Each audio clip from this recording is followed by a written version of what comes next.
I was thinking about some of the popular jewelry and art heist movies that have been put out over the past few decades. In most of the movies, we're led to become sympathetic with the criminals, and we follow along with them as they develop and then execute elaborate schemes for stealing items of great value from very secure locations. Often, success is defined as getting in, stealing the objects, and getting out without detection. The pinnacle of success is when the owners don't even detect the theft until the trail has gone cold, the crime having been committed weeks or months before the owner of the property or his guards open the vault to inspect the contents.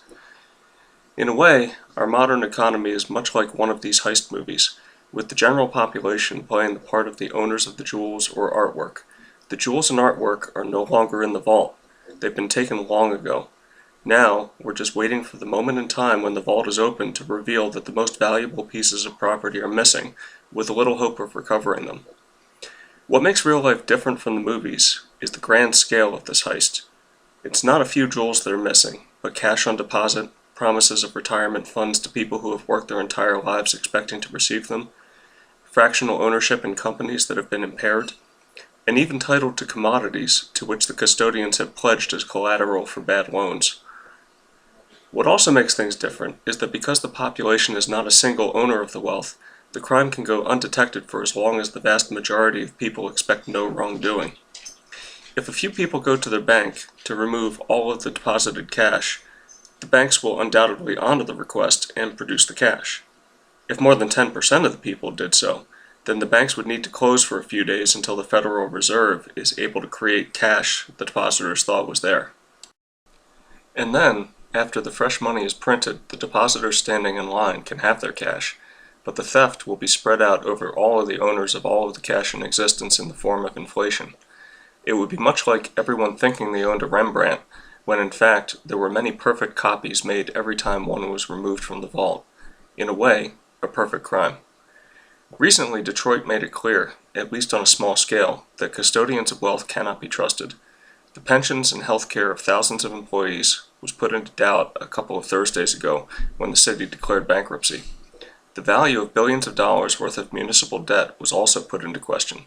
What remains to be seen is how what remains in the vault will be spread out amongst the various owners of the property. On a very large scale, the same heist is now being recognized that has now been recognized in Detroit has happened the world over. Trillions of dollars of perceived wealth is now gone. A few individuals who are just sitting back and watching the movie are aware of the theft, but as of yet, the vault is still sitting there unopened. And you probably all remember MF Global, where many commodity investors thought they had clear title to gold and silver bar, only to find out that the creditors of the company had senior claims on the assets which were pledged as collateral for bad debt. How many other heists have occurred where the owners of paper gold and silver have had their property stolen? When will the vault be opened? Many wonder if the gold claimed to be owned by the US and England is there in the vaults anymore. Most of it probably is. The question is, who has clear title to it? And what about stock certificates in the DTCC system? We all know about naked short selling where shares are sold without having been borrowed first. The impact this has is to increase the float. In other words, there are more claims of ownerships to companies than there is equity to back those claims. And so I sit, as you probably sit, watching the movie and waiting for the heist to be discovered. The vault door will someday be opened to reveal empty space where at one time items of real value once stood. The trail will be long cold and the culprits will be nowhere to be found. The only thing in question now is when will the wealth owners open the vault door?